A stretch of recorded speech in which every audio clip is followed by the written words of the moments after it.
Hey there, folks. Welcome to our cozy nook of tales and adventures. Today, like every episode, we're unlocking the doors of imagination to explore new worlds, meet fascinating characters, and experience unique emotions.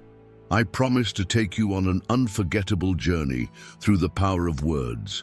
So get comfy, grab your favorite drink, snuggle into that perfect spot, and get ready to lose yourself in a new story. Leave the outside world behind for a while and dive with me into the depths of storytelling. If you enjoy our content and want to support the channel, consider hitting the subscribe button and giving the video a thumbs up. Now, without further ado, let's dive into today's story. The black mist crept between the ancient oaks of Silverleaf Forest like phantom fingers, choking the moonlight and silencing the night creatures. It moved with purpose, consuming everything in its path, not with fire or storm, but with absence.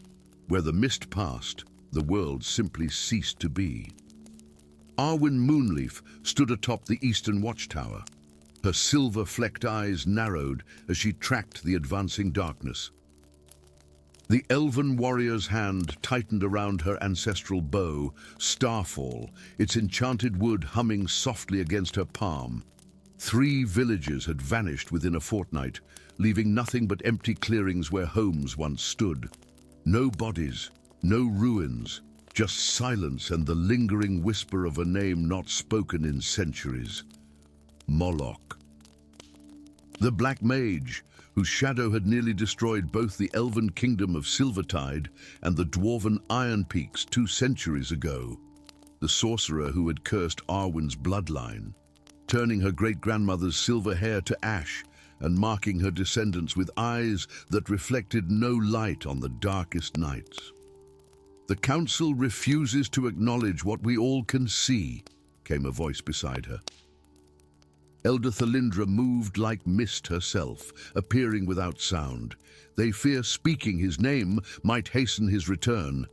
His return needs no hastening, Elder. He is already here. Arwen gestured toward the distant vale, where another village had stood just days before. "I request permission to hunt him." Thalindra's ancient eyes, which had witnessed the last war, clouded with concern. "The prophecy speaks of twin flames required to banish eternal shadow. You cannot face him alone." "I need no prophecy," Arwen replied, touching the crescent moon pendant at her throat, the last gift from her mother before the curse claimed her. Only justice." Across the mountain range that separated the ancient kingdoms, Baron Steelhammer adjusted the calibration gears on his newest creation, a siege engine capable of firing enchanted bolts through any magical barrier. The dwarven engineer's workshop, carved deep into the heart of Ironhold Mountain, glowed with blue flame forges and resonated with the rhythmic pounding of metal on metal. Master Steelhammer, a young apprentice, burst through the heavy iron doors, his beard barely reaching his chest. "The council summons you. Another outpost has vanished." Baron's weathered face grew darker beneath his iron-grey beard. 8 generations had passed since his ancestor had faced the Black Mage in combat, yet every dwarf child knew the tales. The Steelhammer clan possessed the only weapons that had ever wounded Moloch. Crossbows forged with metals quenched in dragon's blood. "Which outpost?" he demanded, already reaching for his battle harness. "Deep Vale," the apprentice replied. "The eastern border, near the elven forest." Baron's eyes narrowed. The pattern was clear now. The disappearances traced a spiral inward from both kingdoms, converging on the ancient obsidian citadel that stood in the disputed borderlands. Within the hour, Baron stood before the Dwarven High Council, 12 ancient masters seated on thrones of stone and precious metals. "We have received communication from the Elven Kingdom," announced High Lord Thrain, the words clearly difficult for him to speak. Centuries of distrust made any cooperation between the realms nearly impossible. They too suffer these vanishings. Their warriors track the same shadow. Moloch returns, Baron stated plainly, causing several council members to flinch at the name. We fear so, Thrain nodded gravely. Your grandfather's chronicles speak of weapons that wounded him. We task you with hunting this shadow, Steelhammer, find it, destroy it. Before it consumes us all, Baron bowed, his mind already cataloguing the weapons he would need. I ride at dawn. You ride now, Thrain corrected, and you ride not alone. The prophecy speaks of twin flames, I know, Baron interrupted, impatience edging his voice. What of it? High Lord Thrain's expression soured. The elves have sent their own hunter. You will meet at Crossroads Inn. The frontier tavern known as Crossroads crouched at the junction of the main trade roads, a weathered wooden structure that had stood neutral ground for centuries. Inside, travelers from both kingdoms maintained a cautious distance from each other, drinking their separate ales and sharing separate stories. Arwen entered like a winter wind, her cloak swirling around her lithe form, silver-white hair bound in warrior braids. The tavern quieted as patrons recognized the distinct armor of an elven ranger knight. She claimed a corner table, back to the wall, eyes surveying every patron with practiced precision. Across the room, Baron's entrance caused an equal stir. Dwarven siege engineers rarely traveled beyond their mountain halls, and Baron's distinctive Steelhammer clan insignia, a hammer wrapped in lightning, marked him as nobility among his kind. He carried a case of carved ironwood that could only contain the legendary Dragonfire crossbow. Their eyes met across the crowded room, mutual recognition and mutual distrust passing between them like a current. Neither moved. The decision was made for them when screams erupted outside, followed by the unmistakable chill that preceded the black mist. Patrons scrambled toward doors and windows, but the darkness had already surrounded the inn, swirling like a living thing. Without a word, both warriors moved in perfect synchronicity. Arwen's bow sang, sending enchanted arrows through the windows that burst into starlight upon contact with the mist. Baron's crossbow discharged bolts of blue flame that momentarily pushed back the darkness wherever they struck. It's testing our defenses, Arwen called across the chaos, her melodic elven accent contrasting with the sharpness of her words. It's hunting us specifically, Baron replied, reloading his weapon with practiced efficiency. Both of us. For an hour they fought, protecting the terrified patrons as the mist probed for weaknesses. When it finally retreated with the coming dawn, Arwen and Baron found themselves standing side by side, their weapons still warm from constant use. Arwen Moonleaf, she offered stiffly, not quite meeting his eyes.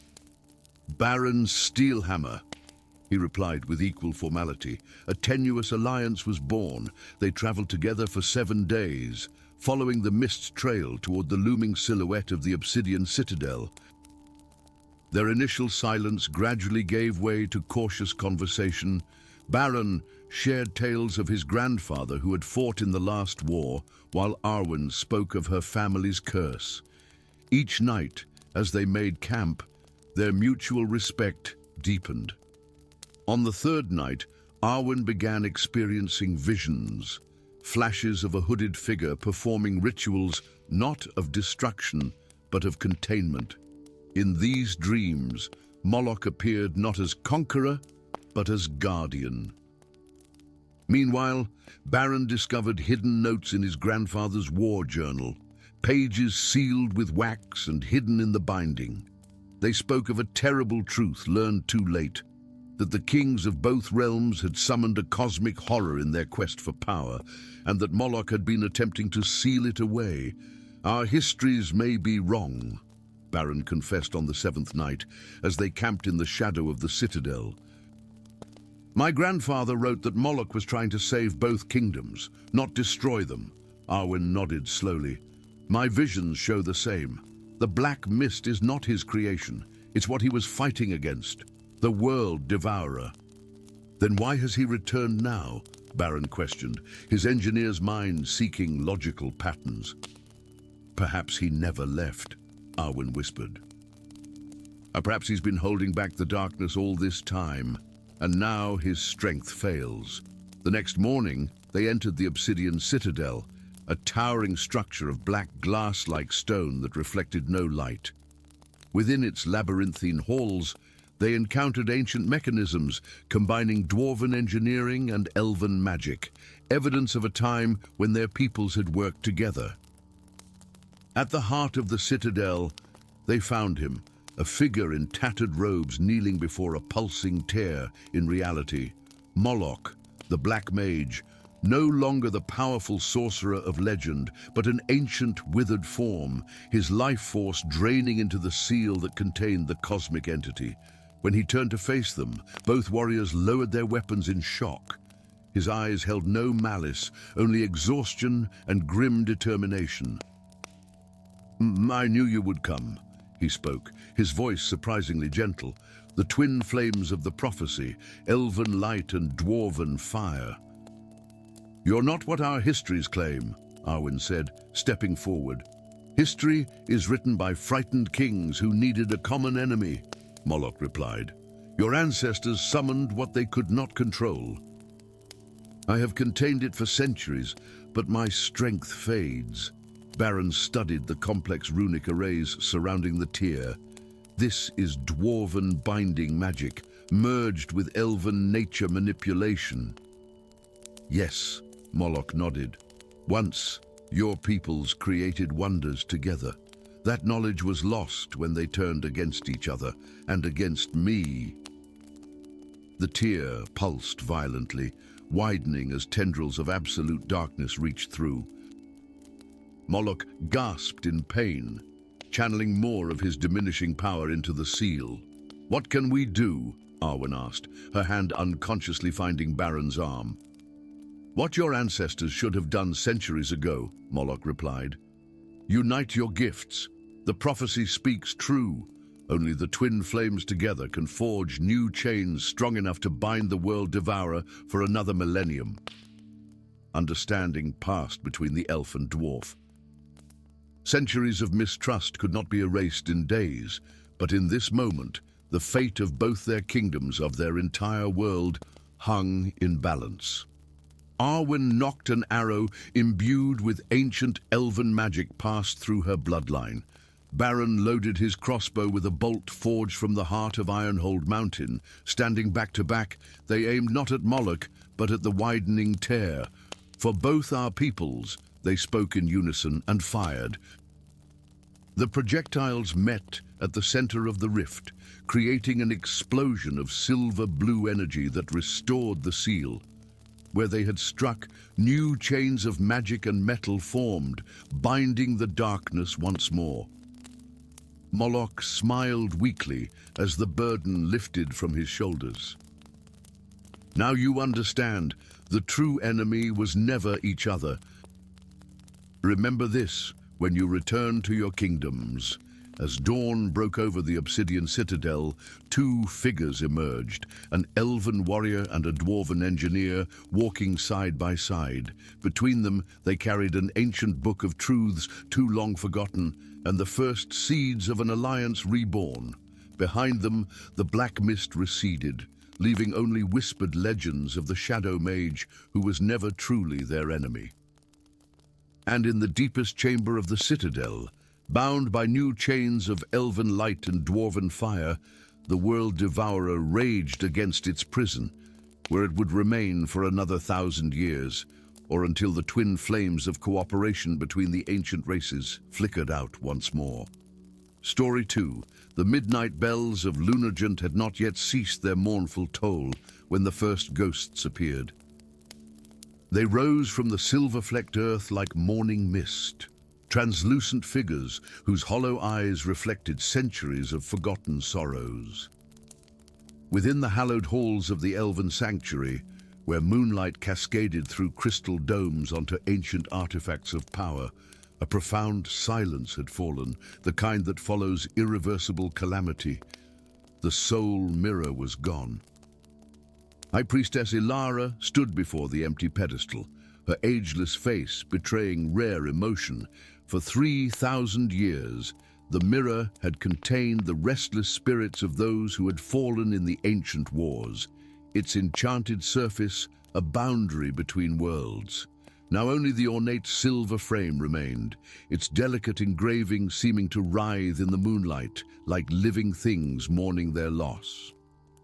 "Summon Thalindra," the High Priestess commanded, her voice barely a whisper yet carrying to every corner of the sanctuary. Thalindra Dawnweaver knelt before the Council of Light, her golden eyes, unique among elven kind, lowered in deference. Since birth, these eyes had marked her as touched by the spirit realm, able to perceive what others could not. The 6 ancient elves regarded her with expressions ranging from reverence to thinly veiled suspicion. "The soul mirror has been stolen," High Priestess Ilara announced, causing gasps among the younger acolytes present. Already the veil between worlds thins. Spectral manifestations have been reported throughout Silverleaf Forest.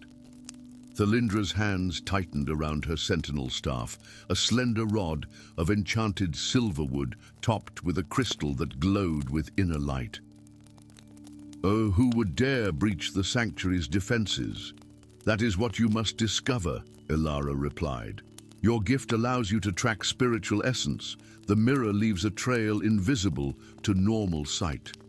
The theft risks more than ghost hauntings," added Elder Silverin, his voice like rustling autumn leaves. "If the binding magic fails completely, the dragon blight spirit could awaken." A chill swept through the chamber at the name.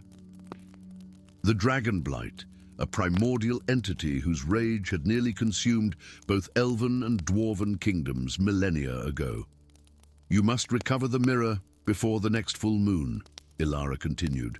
"When the lunar magic peaks, whoever possesses the mirror could potentially harness the spirits within, including the dragon blight."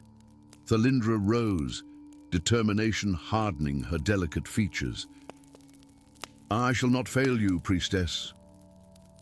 Far beneath the surface, in the majestic underground city of Moria, a similar council convened. 7 dwarven elders sat around a circular table of polished granite, their beards adorned with rune-etched beads that glowed with protective magic. Before them stood Thorgar Frostbeard, his weathered face solemn beneath a shock of silver-streaked hair. Runes inscribed directly into his skin pulsed with subtle blue light, marks of the exorcist caste, passed down through 15 generations. "The spirit barriers have been breached," declared High Elder Thrain, striking the table with his stone staff for emphasis. "Reports from our eastern outposts speak of miners fleeing before apparitions that cannot be struck by axe or hammer." Thorgar nodded grimly. "I have felt the disturbance. Something ancient has awakened.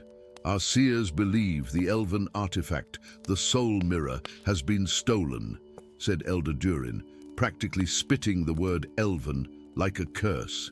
"Without it, the binding magic weakens." "The elves have lost their precious mirror." Thorgar raised a thick eyebrow. "Their carelessness endangers us all." "Which is why you must recover it," Thrain commanded. "Your bloodline carries the strongest banishment runes. You may be the only one who can contain the spirits until the mirror is restored."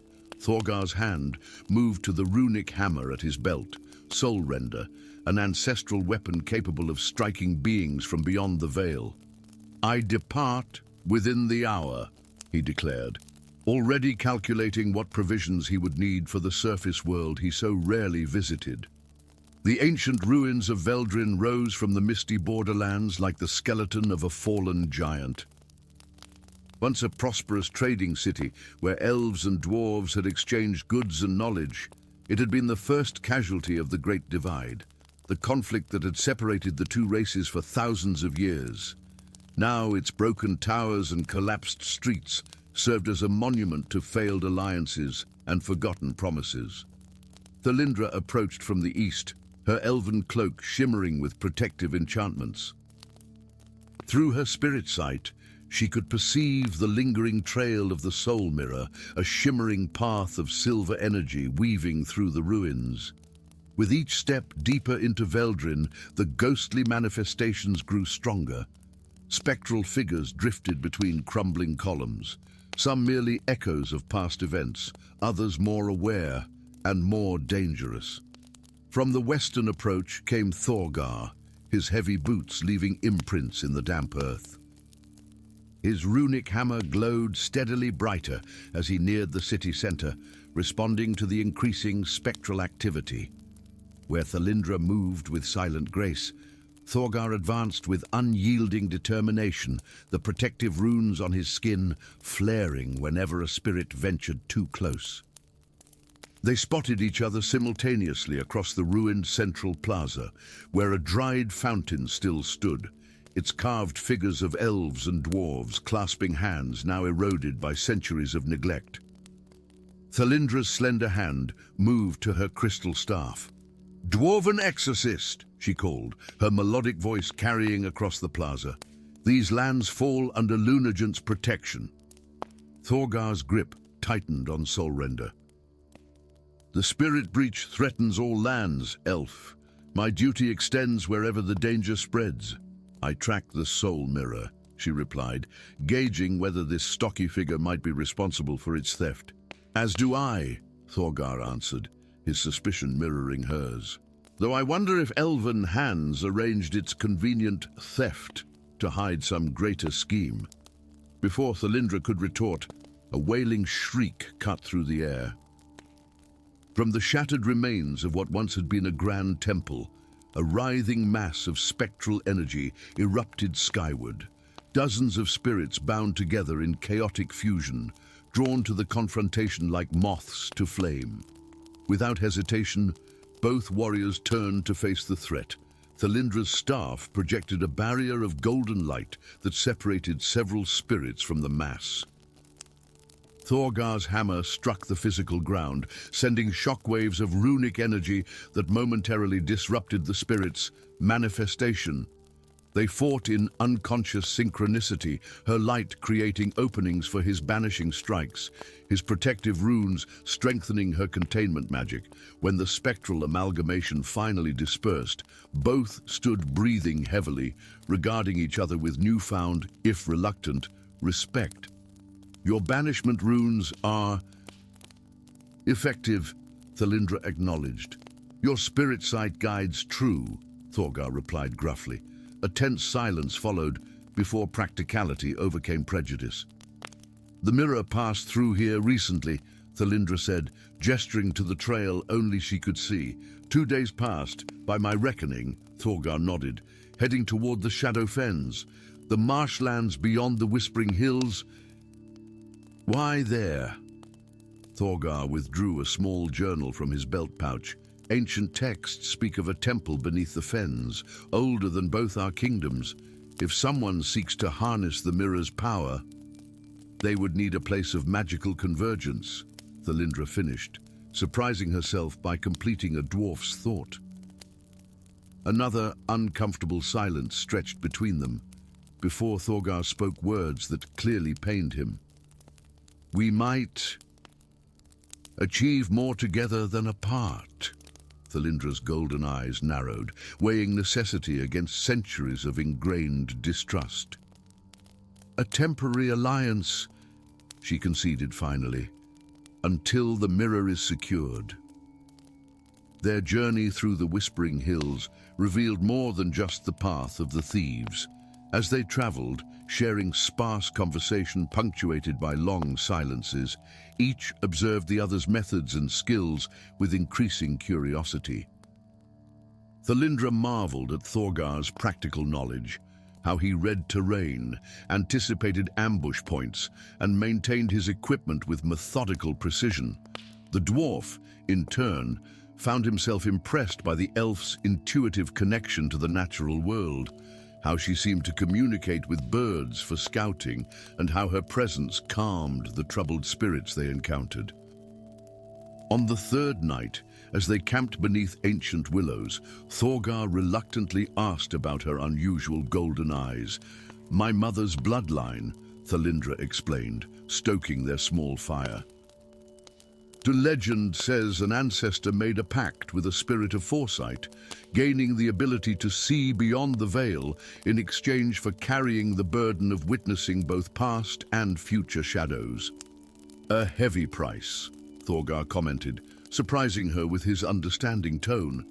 "And your runes?" she asked, nodding toward the glowing markings visible beneath his sleeve.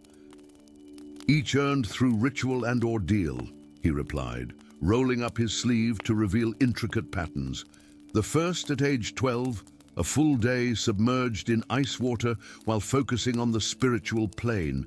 The last," he pointed to a complex sigil over his heart, "required standing at the threshold of death itself."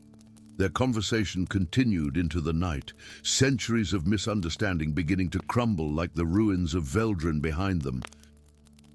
The Shadowfens stretched before them like a decaying tapestry, twisted trees rising from black water, phosphorescent fungi casting eerie light across rotting vegetation.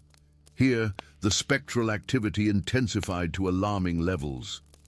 Ghostly figures walked upon the surface of stagnant pools, their insubstantial forms reflecting torment and confusion. "A book, the mirror's trail leads there." Thalindra pointed toward a circular island at the marsh's center, where stone pillars jutted from the mist like broken teeth. As they navigated treacherous paths through the swamp, Thorgar suddenly grasped Thalindra's arm, pulling her back from a seemingly solid patch of ground. "Death moss," he explained, pointing to nearly invisible spores floating above the deceptive surface. "One step and you'd be pulled under." She nodded her thanks, surprising both of them with the genuine feeling behind the gesture. On the central island, they discovered a hidden entrance leading below, ancient stairs descending into darkness. The air grew heavy, with both magical energy and spiritual essence as they ventured deeper. At the bottom, a vast circular chamber opened before them, illuminated by crystalline formations that pulsed with unnatural light. In the chamber's center stood 12 robed figures arranged in a circle, their faces hidden behind ornate masks, carved to resemble different emotions. At the circle's heart hovered the soul mirror, its surface rippling like disturbed water as spirits swirled within its confines. "The Order of Masks," whispered Thalindra, recognition dawning. "Outcasts from both our realms who believe in harnessing spirit energy through emotional manipulation. They seek to capture the dragon blight," Thorgar added grimly. "Its rage would fuel power beyond imagining." Before they could plan further, one of the masked figures turned, the leader, wearing a face of serene benevolence that contrasted with the malevolence radiating from his aura. "The Guardians arrive," he announced, voice distorted by the mask. "The elf who sees spirits and the dwarf who banishes them. How perfect that you should witness our ascension." "You risk destroying both our kingdoms," Thalindra called out, her staff already glowing in preparation. "Kingdoms built on lies," replied the masked leader. "Did either of you ever question why the mirror was created? Why spirits needed containment at all?" Before either could respond, the ritual intensified. The mirror's surface bulged outward as something massive strained against its confines, a serpentine shape of immense proportions, formed of swirling spiritual energy. As Thalindra and Thorgar moved to interrupt the ritual, magical barriers flared between the pillars, blocking their advance. The elf's spirit sight revealed the complex layering of the protective magic, while Thorgar's experience identified the runic anchors holding it in place. The barrier combines elven and dwarven magic, Thalindra realized. "Just like the mirror itself," Thorgar finished, studying the artifact's frame more closely. Now he could see what his ancestors had obscured. The metalwork was unmistakably dwarven, but inlaid with elven crystal facets and inscriptions. "Our peoples created it together," Thalindra whispered, "and only together can they unmake it." The masked leader laughed. "Which is why you're too late." Making a split-second decision, Thalindra placed her hand on Thorgar's hammer arm. "Your banishment runes. They can disrupt the barrier if channeled through my spirit sight." Thorgar hesitated only briefly before nodding. "What must I do?" "Our magics were meant to complement each other," she explained rapidly. "Place your runic hand against my staff." As the Dragonblight entity continued to emerge from the mirror, Thorgar pressed his palm against Thalindra's crystal staff. Golden light infused the blue runic energy, creating a spiraling pattern that connected elf and dwarf in magical synchronicity. With a thunderous crack, the barrier shattered. What followed was chaos, Thorgar's hammer striking precisely where Thalindra's golden sight directed, dismantling the ritual circle even as Order members fought back with combined magical assaults. Together they reached the center, where Thorgar's final blow struck the ground before the mirror. As the chamber began to collapse around them, Thalindra grasped the mirror's frame, while Thorgar channeled his strongest banishment rune. The swirling energy within the mirror stabilized, the Dragonblight entity receding back into containment. "The Eastern Passage," Thorgar shouted above the rumble of falling stone. This way." They fled through narrow tunnels as the ancient temple collapsed behind them, emerging eventually into moonlight at the marsh's edge. Standing beneath stars on solid ground once more, elf and dwarf regarded the recovered mirror between them. Its surface now calm, it reflected not their faces but a vision of their kingdoms as they once were, united in purpose and power. "The mirror was never meant to be kept by one race alone," Thalindra said softly. "Its power requires balance." "Like much else we have forgotten," Thorgar agreed, his gruff voice holding unexpected warmth. As dawn broke over the Shadow Fens, they began their journey homeward, not separately as they had planned, but together, the soul mirror held between them, a tangible symbol of what had once been lost and might yet be found again. Story 3. The ancient stone sentinels of Keldaran Pass stood in silent vigil against the backdrop of the Dragon-Tooth Mountains, their weathered faces worn by centuries of relentless winds and the burdens of forgotten oaths.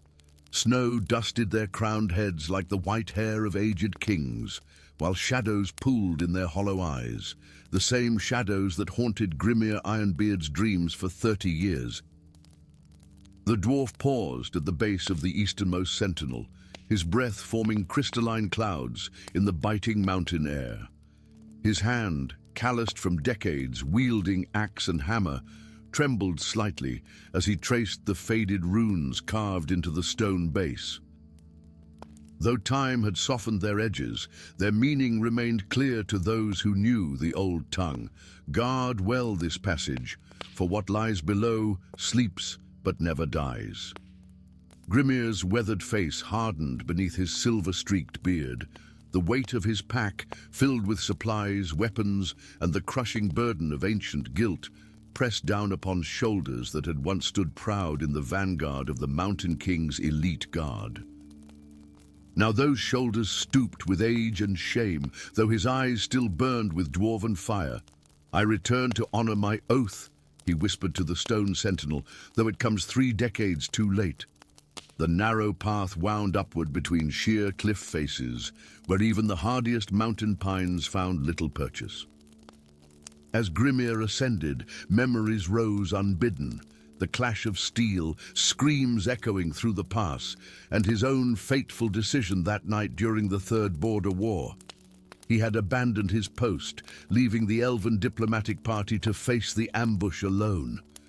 Only after the battle did he learn the terrible truth. The attack had not been sanctioned by his king, but orchestrated by rogue elements seeking to prolong the conflict. By then, it was too late. The slaughter had been complete, or so everyone believed. On the opposite side of the mountain range, where ancient forests cloaked the foothills in emerald shadows, Elenil's starlight moved with the silent grace characteristic of elder elves. 3 centuries had etched fine lines around her eyes, eyes that had witnessed the rise and fall of kingdoms, yet remained sharp as a falcon's. Silver streaks adorned her once golden hair, now bound in a warrior's braid. Unlike most of her kind, who favored robes of flowing silk, Elenil wore practical leathers, reinforced with lightweight elven steel. The ornate staff she carried, crafted from silverwood and crowned with a crystalline focus, marked her as one of the starward sages, those who studied the cosmic mysteries beyond Aethern's skies. "The signs grow stronger," she murmured to her soul companion, a snow-white fox with eyes that gleamed with unnatural intelligence. "The plague that afflicts our people is no natural ailment, whisper. The nightmares speak of ancient stirrings." The fox, her familiar for more than a century, chittered softly in response. 30 years ago, Elenil had been part of the diplomatic envoy sent to negotiate peace with the Mountain Kingdom. She alone had survived the slaughter in the Forbidden Pass, dragging herself to safety with a dwarven axe embedded in her shoulder. The physical wound had healed, leaving a jagged scar. The spiritual wound festered still. Yet now she returned, driven by visions of a rare vision, crystal said to grow in the depths beneath the pass, perhaps the only cure for the wasting sickness spreading among the elven children. The ailment began with nightmares of cosmic darkness, followed by fading connection to the natural magic that sustained her people. The ancient maps she carried, pieced together from fragments in the Great Library, suggested that the pass concealed more than a simple mountain crossing. Legends spoke of vast chambers beneath the mountains, remnants of an age when elves and dwarves had worked together as guardians of something ancient and terrible. Fate, or perhaps something more deliberate, brought them to opposite ends of the Forbidden Pass as the twin moons rose above the jagged peaks. Neither expected to encounter another soul in this abandoned place.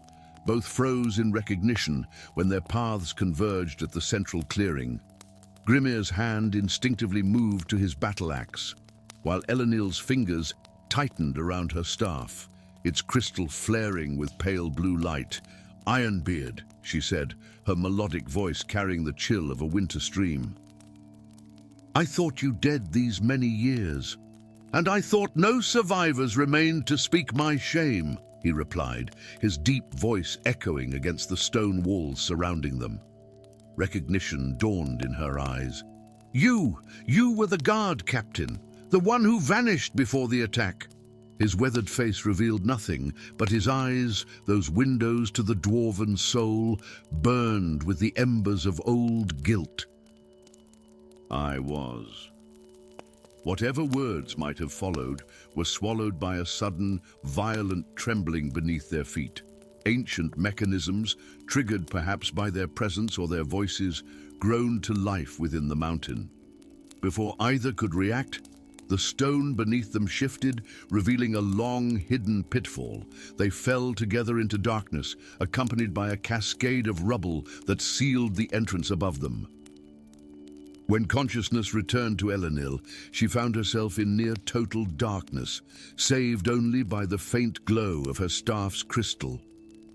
Pain radiated from her left ankle, injured but not broken. Nearby, she heard the dwarf's labored breathing and the scrape of metal against stone as he pushed debris away from himself. "Are you hurt, elf?" His gruff question surprised her, almost as much as the fall itself. "Nothing permanent," she replied cautiously. "Though I cannot say the same for our exit." Grimir's low chuckle held no humor. "We've fallen into one of the old traps, designed to capture rather than kill, though the distinction matters little if we cannot find another way out." As their eyes adjusted to the dim light, the true nature of their surroundings became apparent. They had not fallen into a simple trap, but into a vast underground chamber whose ceiling vanished into darkness above. Columns carved in shapes both dwarven and elven in design supported massive archways, ancient frescoes, their colors still vibrant despite the centuries, decorated the walls, depictions of elves and dwarves standing together against a formless darkness that seemed to devour the stars themselves. "Impossible," Grimir whispered, his voice tinged with awe. "The legends spoke of such a place, but I never believed." "The joint sanctuary," Elenil finished for him, her enmity momentarily forgotten in the face of such a discovery. "From before the Sundering, when our peoples were allies." Their uneasy truce born of necessity, they explored the chamber by the light of Elenil's staff. At its center stood a dais supporting a complex mechanism, part dwarven clockwork, part elven arcane construct, surrounding a sealed portal of obsidian stone. Runes in both ancient languages spiraled around its circumference, pulsing with faint, sickly light. "It's weakening," Elenil said, her trained eye recognizing the magical degradation. "Whatever seal our ancestors placed here fails." "And what exactly did they seal away?" Grimir asked, though the growing dread in his gut suggested he already knew the answer. Elenil traced the elven inscriptions with practiced fingers. They called it the World Devourer, an entity from between the stars that feeds on life essence. "Our ancestors joined forces to bind it when it first breached our world." Grimir studied the dwarven components of the mechanism, gears misaligned, counterweights unbalanced. The binding requires both magics to maintain, elven spellcraft and dwarven engineering, without maintenance. "It breaks down," she finished. "The plague affecting my people, the nightmares, they're symptoms of its stirring." A deep rumble shook the chamber, and hairline fractures appeared across the obsidian surface of the portal. Through the cracks, a terrible whisper emerged. Not sound, but pure malevolence that scraped against their minds like talons. "We must repair the seal," Grimir said, already examining the dwarven components with practiced eyes. Or everything above dies." "Why should I trust you?" Elenil demanded, old wounds suddenly raw again. "You abandoned your post once before." The dwarf's shoulders slumped, but his gaze never wavered. "Because I've spent 30 years preparing to die, honoring my broken oath. This changes nothing except the manner of its fulfillment." In the hours that followed, ancient enemies became reluctant allies.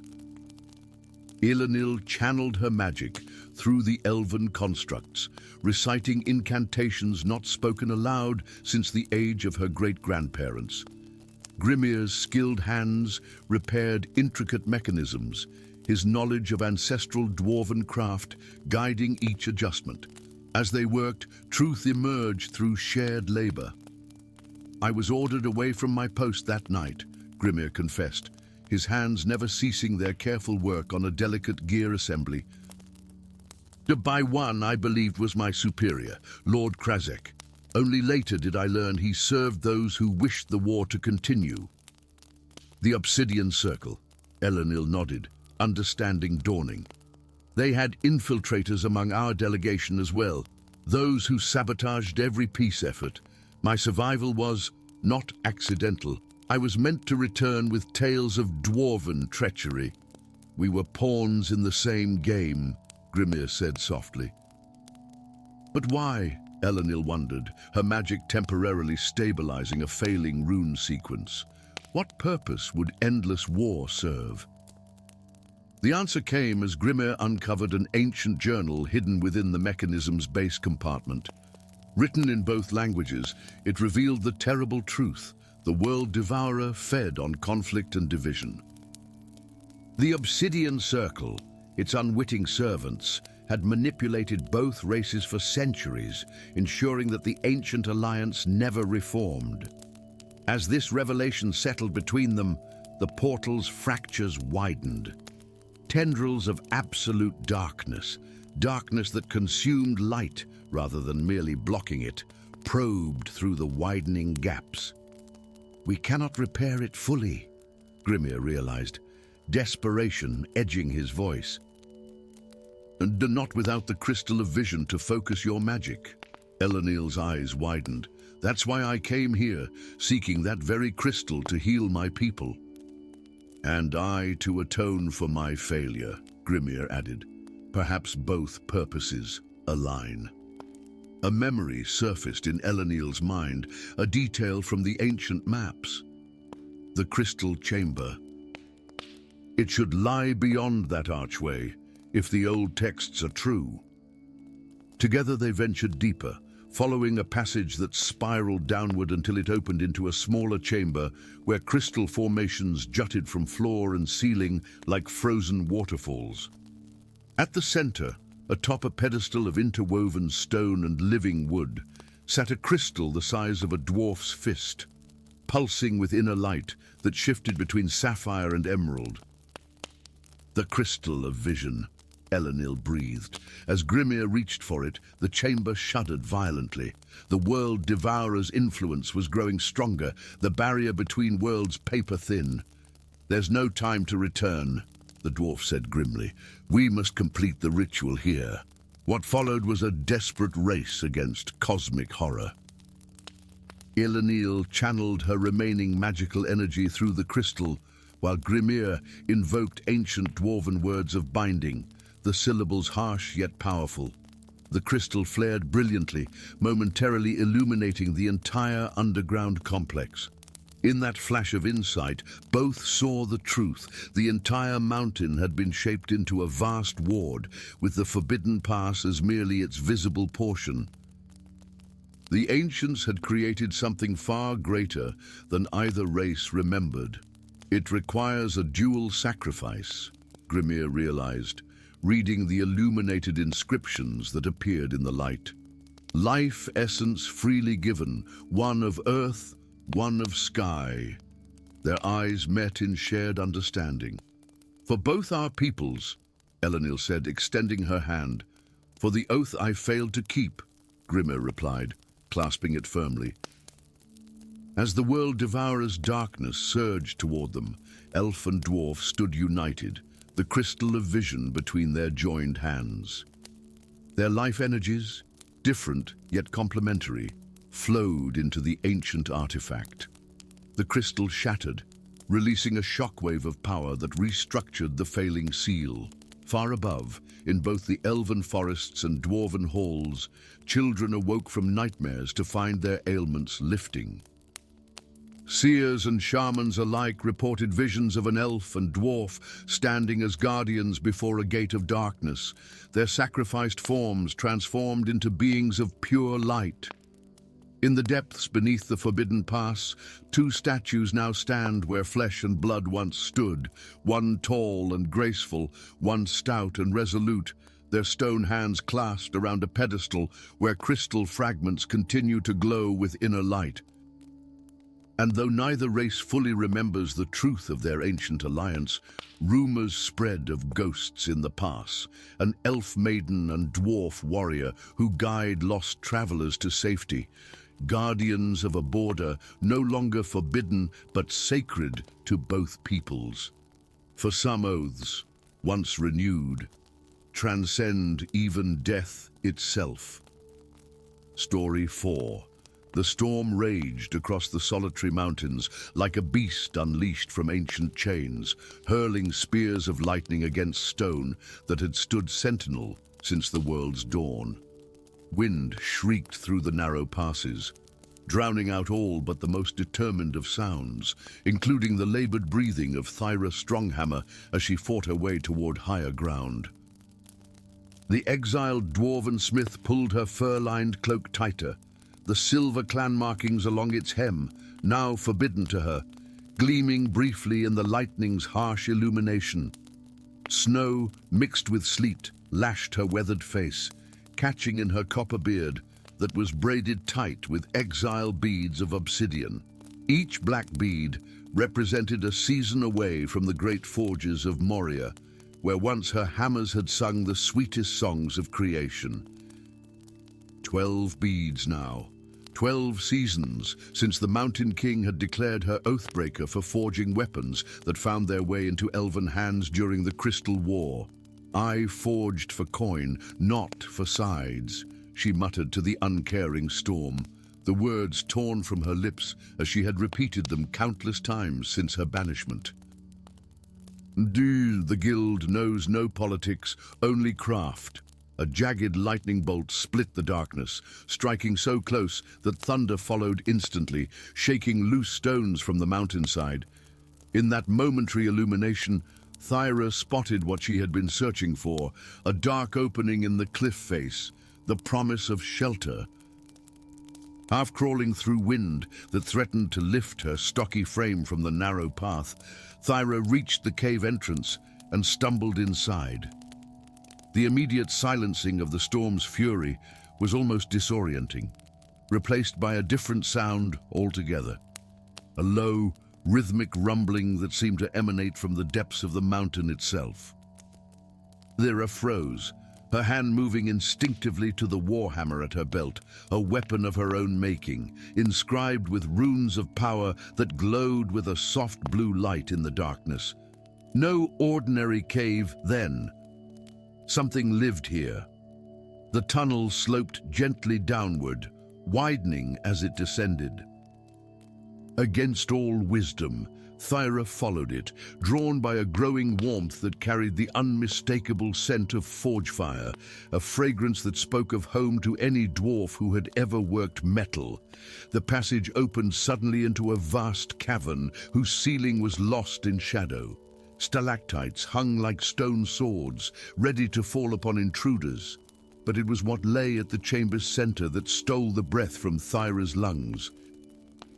Coiled upon a mound of gold and gems that would have ransomed kingdoms was a dragon of impossible proportions.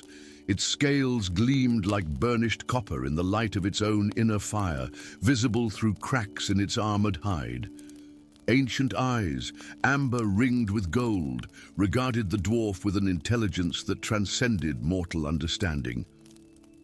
"Thyra Stronghammer," the dragon spoke, its voice like mountains shifting, deep, resonant, and carrying the weight of ages. "I have waited for you." Thyra's grip tightened on her hammer, though she knew it would avail her little against such a beast. "You know my name, Worm."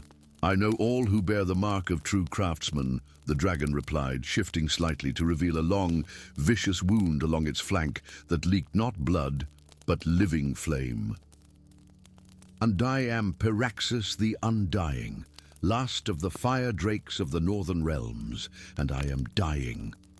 Across the mountain range, beneath the storm-lashed canopy of the ancient silverleaf forest, another figure moved with purpose through the tempest.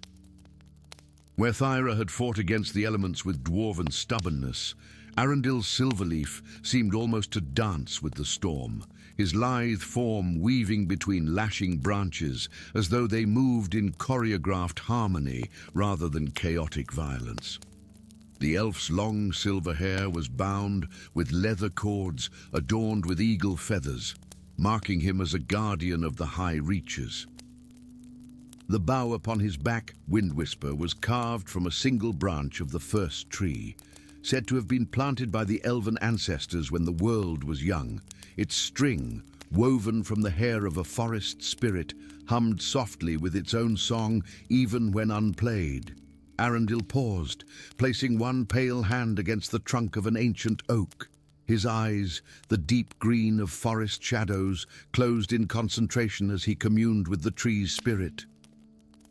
"Yes, Ancient One," he whispered in the liquid syllables of the elder tongue. "I seek the dragon's cave. The elders believe the beast still lives, though our seers report its flame dims." The tree's answer came not in words, but in images, a flash of mountain stone, a hidden path, the gleam of amber eyes in darkness, more urgently, a sense of wrongness. Shadow creatures moving across the land, draining light and life wherever they passed. The devourers of magic, Arundel's jaw tightened. The Council of Stars had sent him not to slay the dragon as the common folk believed, but to protect its egg, perhaps the last of its kind, from the Devourers. An impossible irony. He, whose family had been renowned dragon hunters for 10 generations, now tasked with preserving the very species his ancestors had nearly eradicated. The balance must be maintained, he reminded himself, repeating the Council's wisdom. Without fire magic to counter shadow magic, the world falls to darkness. With renewed urgency, Arundel continued his journey toward the solitary mountains, ignorant that fate had already placed another guardian at the dragon's side. 3 days after discovering Peraxis's cave, Thyra worked tirelessly at a makeshift forge she had assembled from her traveling equipment and materials found within the cavern. The dragon watched with ancient eyes as the dwarf's hammers rang against metal harvested from her own armor, shaping components whose purpose remained unclear. "You believe you can heal a wound made by shadow steel?" Peraxis questioned, his voice weaker than when they had first spoken. "I don't claim to heal," Thyra responded without pausing her work, sweat glistening in her copper beard despite the cave's chill. "I aim to contain, to seal the living flame within you long enough for natural healing." She had examined the wound with a craftsman's eye and found it beyond ordinary repair. The Devourers. Weapons had torn not just through physical scales, but through the magical essence that gave the dragon its immortal nature. Thyra's solution was ambitious, perhaps impossible, but it was all she had to offer, a network of enchanted metal conduits that would redirect and cycle the dragon's escaping fire magic back into its body.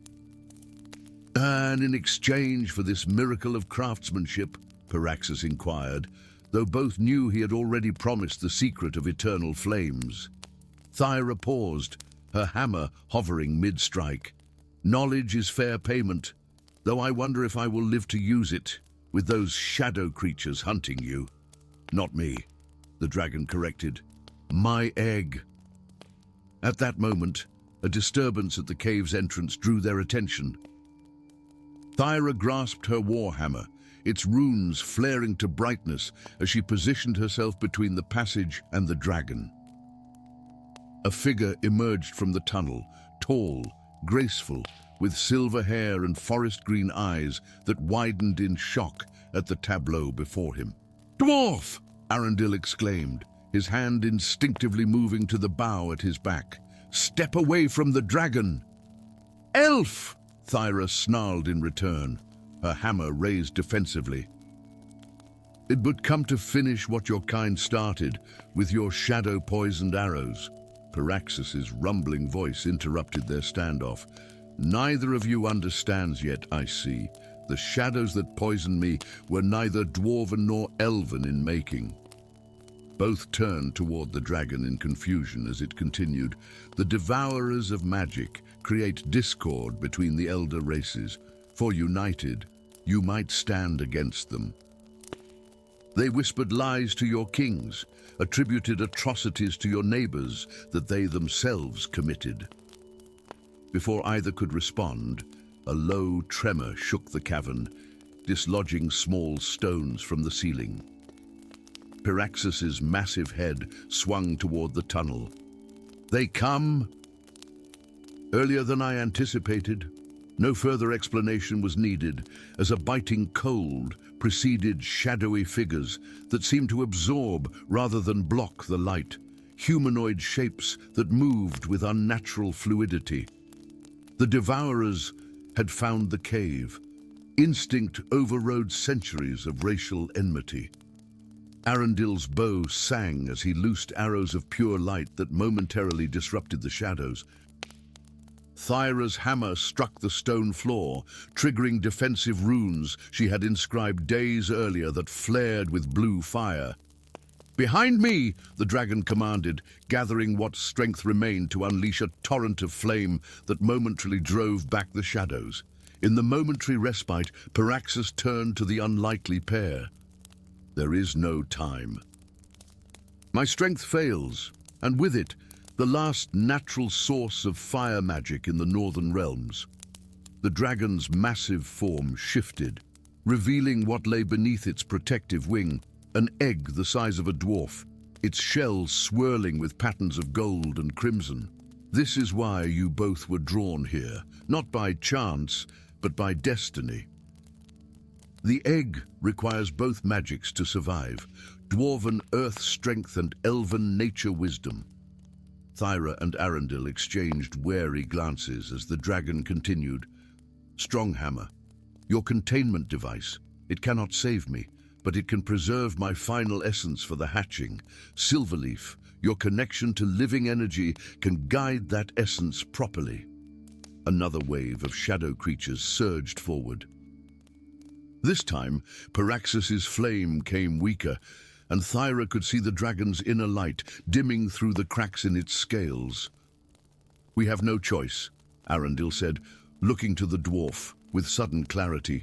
Your metalwork, my magic, it's what they've feared all along, our cooperation. Thyra hesitated only briefly before nodding. What must we do, dragon? What followed was a desperate race against encroaching shadow.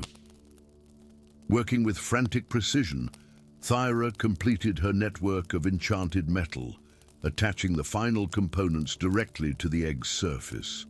Arundel, meanwhile, wove complex spells of preservation and growth, his fingers dancing in patterns that left trails of green light in the air. As the shadows pressed closer, Paraxis gathered the last of its strength for one final act. With a roar that shook the mountain to its foundations, the dragon released its remaining fire, not as a weapon, but as pure magical essence, channeling it through Thyra's metal construct and Arundel's elven spells directly into the egg. The cavern flooded with light so intense that even the devourers recoiled.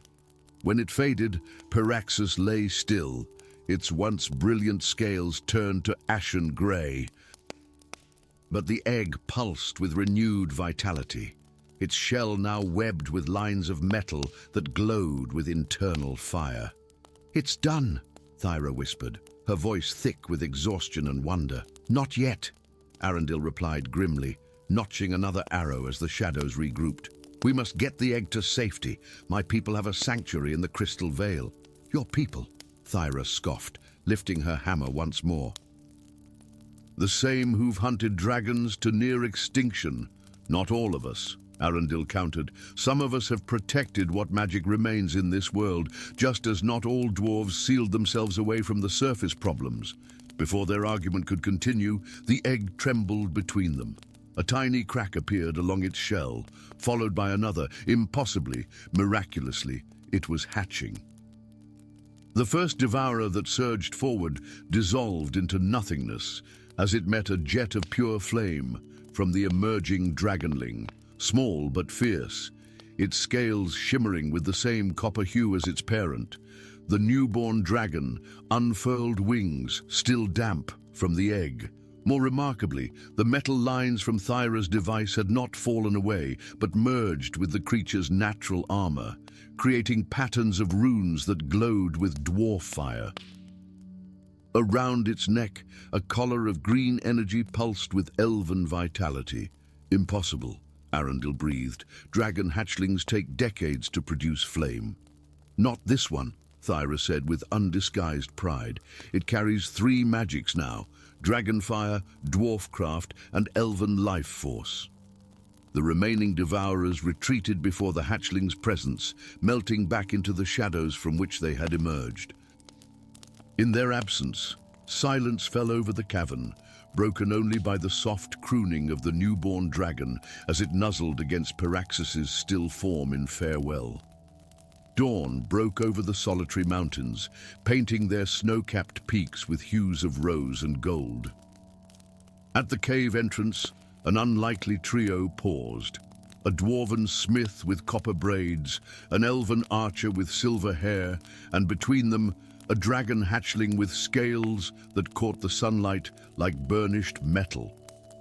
The Crystal Vale lies 6 days, Journey east, Arundel said, adjusting the bow on his back. My people will be surprised by our arrival. Not half as surprised as mine would be, Thyra replied with a grim chuckle.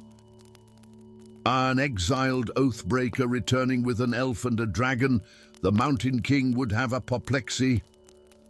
The dragonling chirped, extending its wings experimentally. Already it had grown noticeably since hatching, and its intelligent eyes, amber ringed with gold like its parents, regarded its unlikely guardians with unmistakable affection. We could name him Piraxus, after his sire, Arundel suggested. Thyra shook her head. New dragon, new age. Let's call him Flamesoul, Pirithous in the old tongue. Pirithous, Arundel repeated, testing the name. It fits. As they began their descent from the mountain, Thyra's thoughts turned to Piraxus's final words, spoken directly to her mind as the great dragon's essence flowed into the egg. The secret of eternal flames is not in metal or magic, but in renewal. In passing what wisdom we have to the next generation, so they might forge a better world. Looking at the unlikely alliance she now found herself part of, dwarf, elf, and dragon united against a common threat, Thyra wondered if perhaps this was the renewal the dying dragon had foreseen all along. Behind them, storm clouds gathered once more over the solitary mountains, but this time they would face the tempest together. Story 5. The silver forest of Luminaria had sung with ancient magic since the world's dawning days. Its crystal-barked trees reached toward the heavens like the spires of a cathedral, their luminous leaves casting perpetual twilight upon the moss-covered ground below.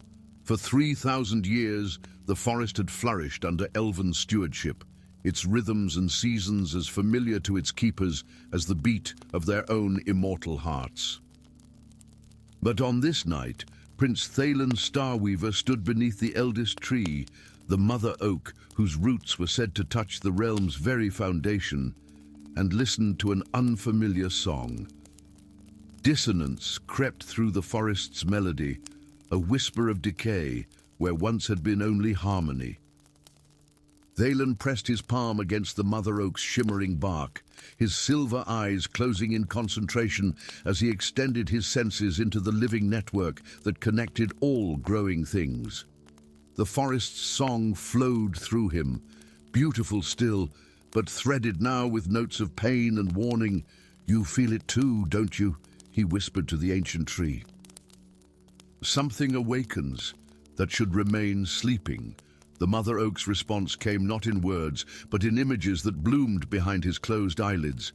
The mountains to the north cast in shadow, a great chasm opening in the earth, and more disturbingly, the skies above Luminaria darkening with ash that drifted like grey snow upon the crystal spires of the elven capital. When Thalon opened his eyes, he found his hand trembling against the tree's bark. The visions were clear in their meaning, if not their detail. An ancient evil stirred, and the forest itself feared its coming.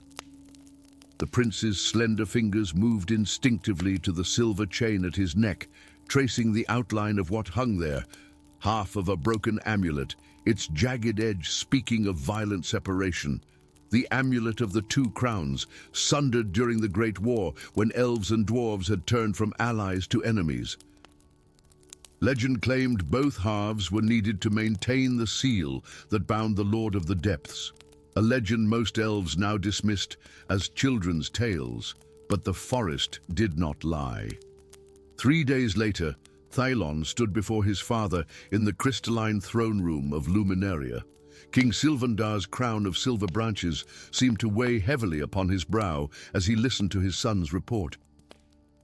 "Don't you speak of old myths, my son," the king said when Thalon finished, his voice resonating with the weight of 10 centuries of rule. "Tales we tell our children to explain why we no longer break bread with the mountain dwellers." "Father, the signs cannot be ignored," Thalon insisted, conscious of the royal court watching this exchange. the silver leaves falling out of season. The circle of withered grass that expands each day from the forbidden chasm, the sky darkening though no clouds appear. The king's eyes, the same silver as his son's, hardened slightly. And your solution is to seek out Durgan Stone Fierce, the descendant of the very dwarf who betrayed our trust and stole the sacred elven gems. Thaylen stood his ground. History is written by the victorious father. What if our accounts are incomplete? A murmur rippled through the court at this near heresy. Queen Elindra, who had remained silent until now, leaned forward upon her own throne of crystal and living wood. "My son," she said, her voice gentle yet carrying the unmistakable power of one who had walked the forest paths since before the kingdom's founding. "Why do you believe this dwarf would help you, even if the legends were true?" Thaylen revealed the half-amulet he wore, hidden beneath his robes. "Because he possesses the other half, and only together can they be reforged at the Soul Forge to renew the binding." King Sylvandar rose from his throne, his face darkening like the skies Thaylen had described. "You would take our realm's most sacred relic to a dwarf. I forbid this folly." "Then I shall go without your blessing," Thaylen replied, the words tasting like bitter berries upon his tongue. "For if I am wrong, I alone bear the shame. But if I am right and do nothing, our entire kingdom may fall to shadow." Before the king could respond, a royal messenger burst into the throne room, his customary grace forgotten in urgency. "Your Majesties, the whispering glade has fallen silent, and the trees at the kingdom's edge begin to wither." In the profound silence that followed, Thaylen met his father's gaze one final time, then turned and strode from the hall, decision made. The journey to Khaz Modan, the great underground kingdom of the Dwarves, took 7 days, days during which Thaylen witnessed the spreading shadow that followed him like an omen. Each night, camping beneath stars that seemed dimmer than he remembered, he consulted the ancient maps passed down through generations of elven rangers. On the 7th day, he stood before the eastern gate of Khaz Modan, an enormous portal of stone and metal set directly into the mountain face, engraved with runes and geometric patterns of such complexity that they seemed to shift as one's eyes traveled across them. No elf had passed through these gates in living memory. Even approaching this close to dwarven lands would be considered treason by some in his father's court. Before Thaylen could announce himself, the massive doors groaned open just wide enough to admit a small party. 5 heavily armored dwarves emerged, their axes and hammers held ready, their bearded faces set in expressions of deep suspicion. "An elf at our doorstep," growled the leader, a stocky female whose elaborate braids and rune-etched armor marked her as a captain of the guard. "State your business before we decide you have none." Thaylen straightened to his full height, nearly 2 feet taller than the tallest dwarf, and spoke with the diplomatic precision taught to him since childhood. "I am Thaylen Starweaver, Crown Prince of Luminaria. I seek audience with Master Durgan Stone Fierce on a matter that concerns both our realms." The captain's eyes narrowed beneath bushy brows. "And what matter would that be, Elf Prince?" Instead of answering with words, Thaylen drew forth the half-amulet from beneath his traveling cloak. The silver and crystal artifact caught the fading sunlight, splitting it into prismatic beams that danced across the stone gate. The effect on the dwarven guards was immediate. Weapons raised higher, and the captain took a step back as though Thaylen had produced a serpent. "The broken crown," she whispered, using the dwarven name for the amulet. "After all these years, the binding weakens," Thaylen said simply. "The Lord of the Depths stirs." For a long moment, the captain studied him with eyes that missed nothing. Then, with a sharp nod, she stepped aside. "Follows and keep your hands where I can see them." The splendor of Khaz Modan stole the breath from Thaylen's lungs. Where elven architecture embraced nature's patterns, dwarven craft bent nature to its will, yet with such artistry that the result held its own undeniable beauty. Vast caverns stretched beyond sight, illuminated by enormous crystal formations that cast a warm golden light throughout the underground realm. Waterfalls thundered down sculpted channels, powering great water wheels that in turn drove machinery whose purpose Thalon could only guess at. The air itself tasted of metal and stone, yet remained fresh thanks to some ingenious ventilation system. Most striking were the dwellings, not crude caves as elven tales described, but intricate structures carved directly from the living rock, their facades adorned with geometric designs and runes that glowed with inner light. Bridges of stone and metal spanned chasms between different levels of the city, creating a three-dimensional metropolis that utilized every available space. Dwarves stopped their work to stare as the elven prince passed. Many wore expressions of open hostility, others simple curiosity. Children, stockier than elven young, but with the same bright eyes of wonder, pointed and whispered before being hurried away by protective parents.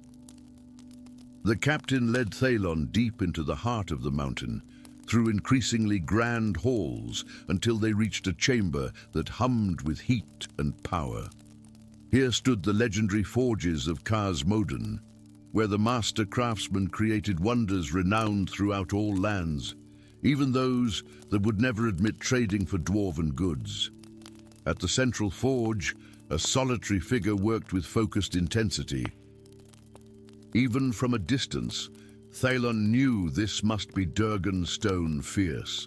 The dwarf stood taller than most of his kind, his muscular arms bare despite the forge's heat, revealing skin covered in intricate tattoos that seemed to shift like liquid metal with each movement. His beard, bound with bands of mithril and gold, framed a face that spoke of both wisdom and stubborn determination. "Master Durgan!" the captain called over the ring of hammer on metal. "A visitor who claims the matter cannot wait." Durgan looked up, his dark eyes widening momentarily at the sight of the elf before narrowing in assessment. Without a word, he plunged the sword he'd been working on into a barrel of oil, which flared briefly before settling into a steaming calm. Only then did he approach, wiping his hands on a leather apron that bore the marks of centuries of similar gestures. "Prince Thalon of Luminaria," the dwarf said, his voice as deep as the mountain itself. "Your grandfather's features sit upon your face." The observation startled Thalon. "You knew my grandfather?" "I knew him," Durgan replied, his expression unreadable. "Before the breaking. Before blood flowed between our peoples." Without further preamble, the dwarf reached beneath his own tunic and withdrew a chain much like Thalon's, though crafted of gold rather than silver. From it hung the matching half of the broken amulet. "You come because of the tremors," Durgan stated, "because of the darkness that creeps across the land, because the binding weakens." "Then you know why I'm here," Thalon said. "The amulet must be reforged." Durgan's laugh held no humor. "Reforged? By whom? The secret of its making died with my ancestor and yours when they turned their craft against each other instead of against the true enemy. But you are the greatest smith of your generation," Thalon pressed.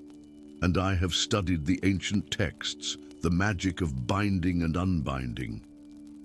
"It would require the soul forge," Durgan countered. "Lost since the breaking." "Not lost," Thalon said quietly. "Hidden in the forbidden chasm where our peoples once worked side by side." A profound silence fell between them, broken only by the distant sounds of hammer and anvil from other forges.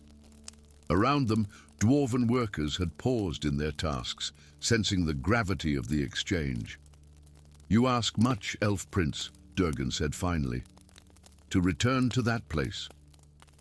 To trust in cooperation when betrayal is all our histories record. I ask only what necessity demands, Thalen replied. Already my forest withers. Does your mountain not also tremble? Something shifted in Durgan's expression, a reluctant acknowledgement. 3 miners lost just yesterday when a shaft collapsed without warning. Our deepest tunnels fill with a black mist that even our brightest crystals cannot penetrate.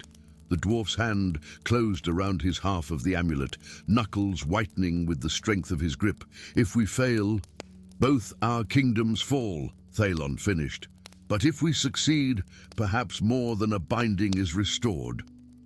Durgan studied the elf's face for a long moment, seeking deception and finding only resolve.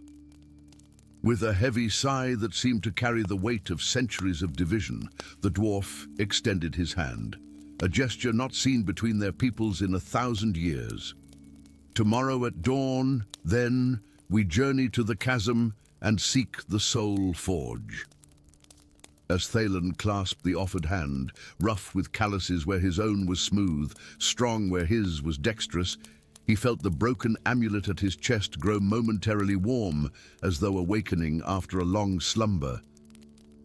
And somewhere far below, in the depths that neither elf nor dwarf had dared explore since the breaking, ancient eyes opened in darkness, sensing the first moves in a game played across millennia. The Lord of the Depths stirred, and the shadows deepened. Story 6. The 3 moons of Alarion cast their pale light upon the city of silver towers, their reflections shimmering across the obsidian spires that pierced the night sky like dark needles.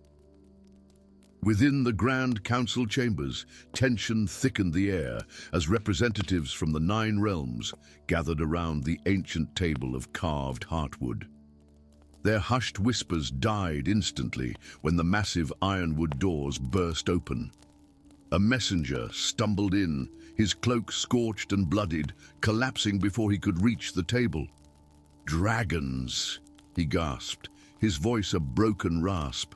"They have returned to the eastern vales. Blackridge has fallen. Emerald Haven burns." The words hung in the air like a death sentence. Dragons, creatures of legend, believed vanquished centuries ago, had returned. Lord Thasarian, elder of the council, rose from his seat, his silver circlet gleaming in the candlelight. "Summon dwarves," he commanded, his voice resonating through the chamber, "and send word to the Twilight Tower. We need elves." Dwarves sharpened his axe methodically, the familiar rhythm of stone against steel, soothing to his battle-worn spirit. The weapon, Dragonbite, had been in his family for generations, its blade forged from metals mined from the heart of Mount Drakkar. 15 notches marked its handle, one for each dragon he had slain over his 45 winters. Not enough, he thought bitterly. Never enough. The memories surfaced unbidden, his village in flames, his father's charred remains, his mother's screams as the great shadow descended. He had been but a boy then, helpless to save them. Now, he was the most feared dragon hunter in all the 9 realms, and he would not rest until the last of the beasts was purged from the world.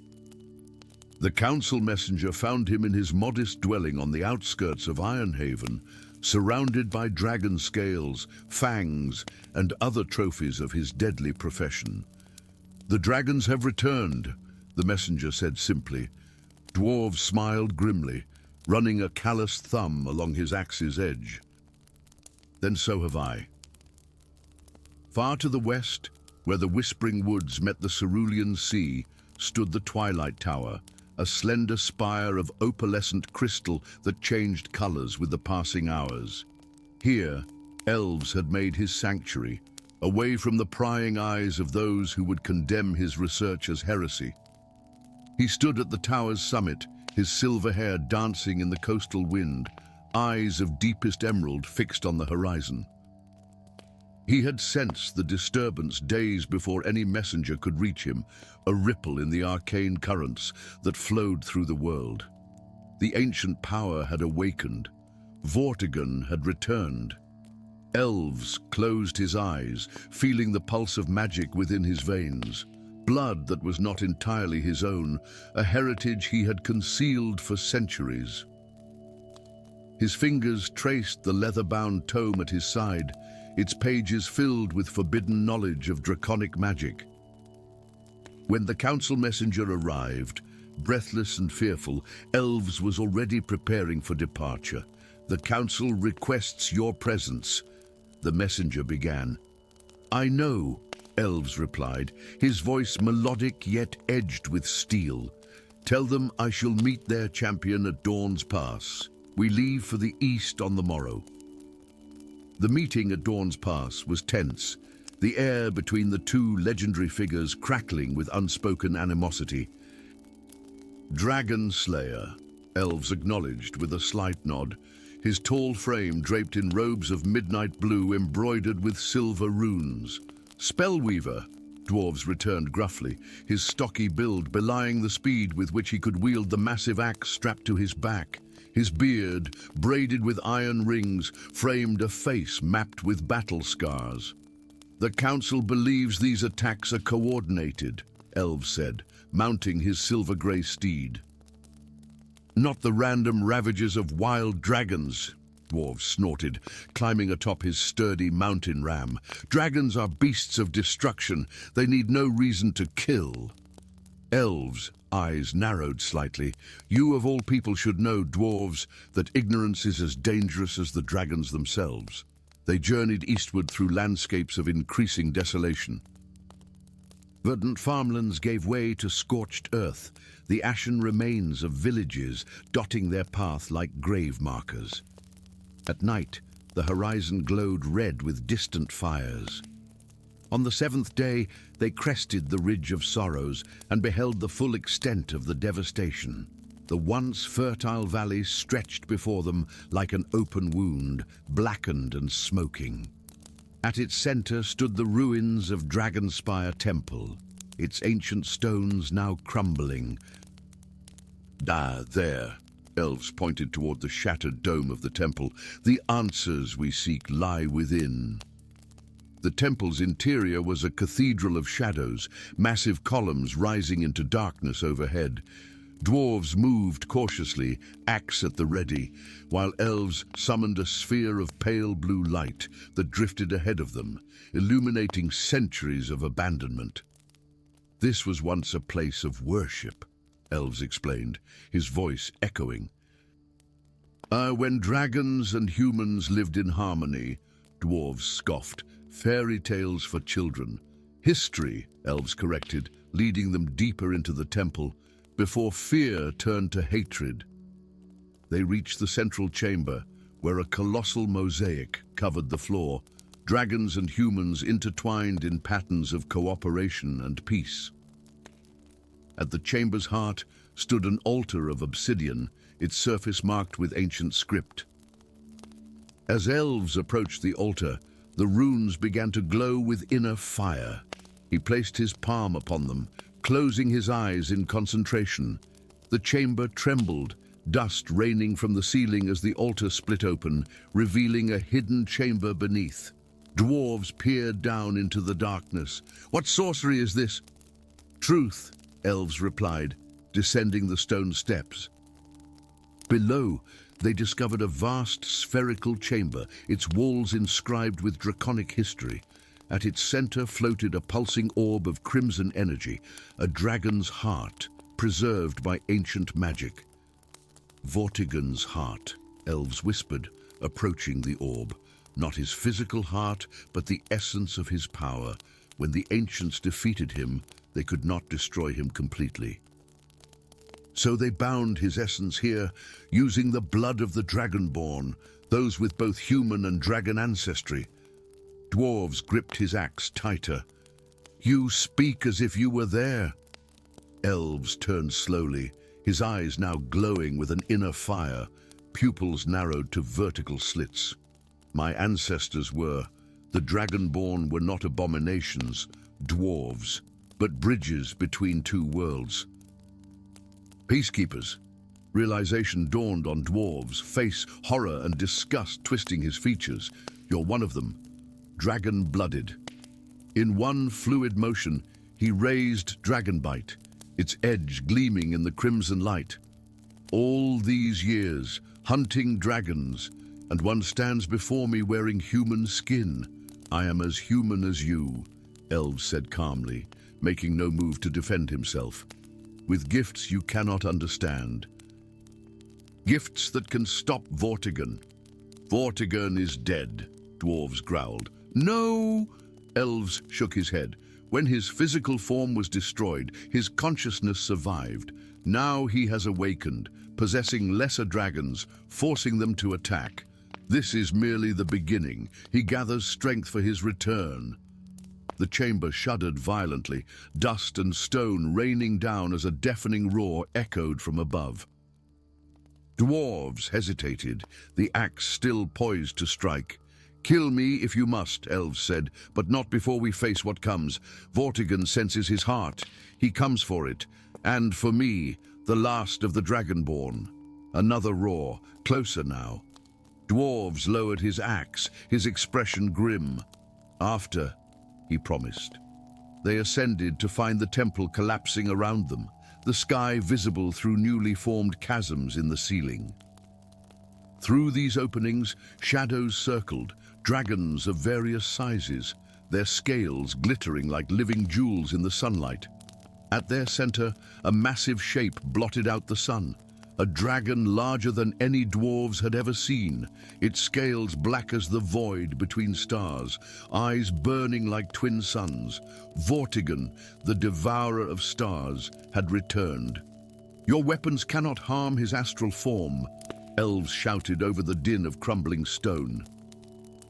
But my blood can bind him again, if you will help me. Dwarves looked from the circling death above to the dragon-eyed man beside him. What must I do? Elves drew a ceremonial dagger from within his robes. Your axe was forged to slay dragons. It hungers for their blood. Mine will suffice to awaken its true power. Understanding dawned on dwarves. Face. Blood brothers with a dragon, he said bitterly. My ancestors would curse me, as would mine, Elves replied with a grim smile. Yet here we stand. As Vortigern descended toward the temple, Elves sliced his palm, letting his blood, shimmering with golden sparks, flow over Dragonbite's blade. The axe absorbed the liquid, its metal transforming, runes of ancient power appearing along its surface. And strike at his heart when I reveal it, Elves instructed, his form beginning to shimmer with arcane light. I will hold nothing back now.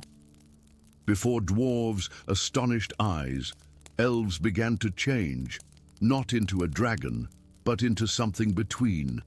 His skin hardened into iridescent scales in patches, wings of pure energy unfurled from his back, and his voice took on a resonant, multi-layered quality. Elves launched himself skyward as Vortigern crashed through the temple roof, meeting the ancient evil in a collision of raw power that sent shockwaves across the valley. Dragon and Dragonborn grappled in midair, magic and flame erupting where they clashed. Dwarves watched, transfixed, as the beings he had hated his entire life engaged in desperate combat. Elves fought with everything he had, but Vortigern's power was immense, overwhelming. The Dragonborn was failing. In that moment, Dwarves made his choice. Gripping his blood-awakened axe, he charged forward, leaping from fallen column to shattered wall, climbing higher. When Elves and Vortigern spiraled down, crashing through the temple floor into the heart chamber, Dwarves followed. Below, Elves had pinned Vortigern against the chamber wall, his hands pressed against the dragon's chest, a spell burning through scales to expose the pulsing darkness within, the space where a heart should be, a void reaching into other dimensions. Now! Elves cried, his voice strained to breaking. Dwarves leapt from the shadows. Dragonbite raised high and brought it down with all his strength into the exposed void. The axe, awakened by the blood of the last Dragonborn, sliced through dimensions, severing Vortigern's connection to the mortal plane. The ancient dragon's roar shook the foundations of the world as his form began to dissolve, pulled back into the prison realm from which he had escaped. The crimson orb at the chamber's center pulsed violently, then shattered, its energy dispersing in a blinding flash. When the light faded, Dwarves found himself lying beside the collapsed form of Elves, now fully human again, pale and drained. Dragonbite lay between them, its blade now permanently transformed, veins of gold running through the steel. "Is it done?" Dwarves asked, his voice hoarse. Elves nodded weakly. "And for another 1,000 years at least." Dwarves studied the face of his lifelong enemy, seeing now not a monster but a man. Different, yes, but no less human in the ways that mattered. "The Council will want to know everything," Dwarves said, helping Elves to his feet. "Will you tell them?" Elves asked, his eyes now human again, searching Dwarves' face. Dwarves looked at his axe, at the 16th notch he would soon carve. "I will tell them we slew a dragon," he said at last. "The rest can remain between blood brothers." As they emerged from the ruined temple, the sky had cleared, the controlled dragons now freed from Vortigern's influence, scattering to the wild places of the world. Dwarves watched them go, the familiar hatred in his heart now tempered with something new, understanding. "I still don't trust dragons," he muttered. Beside him, Elves smiled faintly. "Nor should you," he replied. "But perhaps, like all creatures, they deserve to be judged by their actions, not their nature." Together, the legendary hunter and the last dragonborn began the long journey west, their destinies now intertwined in ways neither could have imagined. Guardians of a secret truth, protectors against an ancient evil, and reluctant friends in a world where such bonds were more precious than gold or magic.